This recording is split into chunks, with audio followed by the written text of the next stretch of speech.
Now come to the fourth case of our series of discussion, that is 25 most important Supreme Court judgment that shaped Indian democracy. So today's discussion will be the IC Golaknath case. IC Golaknath versus State of Punjab in 1967.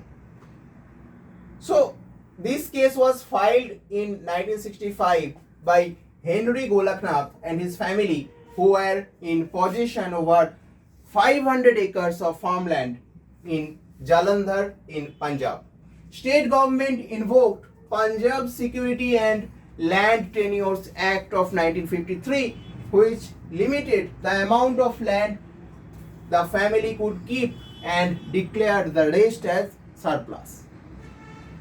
Act was placed in the 9th schedule by the Constitution 17th Amendment Act 1964. So previously this 9th schedule was kept outside the power of judicial review of the Supreme Court.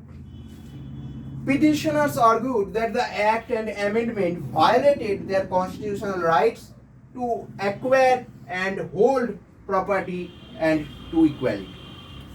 Also argued that the Parliament's power to amend the Constitution could not be used to amend or abridge fundamental rights, and that 17th Amendment was therefore ultra vires, means null and void or unconstitutional as such. So which was the question before the Supreme Court in this case? The questions were whether the Parliament has the absolute power to amend fundamental rights or not, whether the word law in Article 13 Clause 2 includes constitutional amendment or not, the validity of 17th Constitutional Amendment of 1964. So these are the three issues before court. Now come to the judgment of the Supreme Court. Majority of the court held that the Parliament does not have absolute power to amend fundamental rights. So from this case, the basics or base of the judicial review and the basic structure doctrine came forth. Word law in Article 13 Clause 2 does not include amendments to the Constitution. Constitution, that is 17th Amendment Act 1964, was not valid as it violated the fundamental rights of petitioners.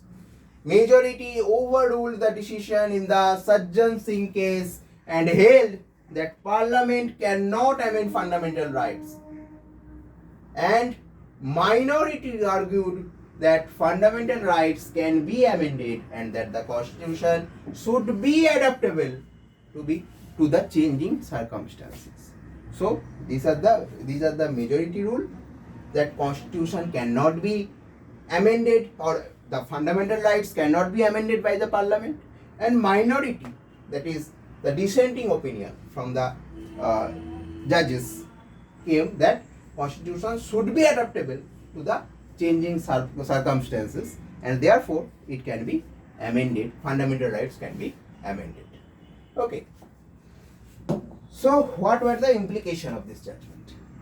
This judgment reinforced the principle that Constitution should not be amended in a way that it undermines fundamental rights or convert a democratic society into a totalitarian one.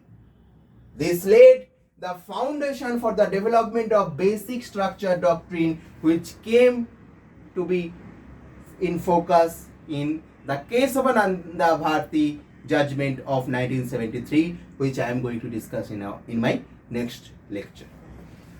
Impact on property rights and compensation for individuals whose land was taken by government. This reinforced the court's role as a legitimate institution with power to protect citizens' interest and prevent erosion of constitutional values. So this was my discussion. Thank you for being with me. Have a nice day. Bye bye.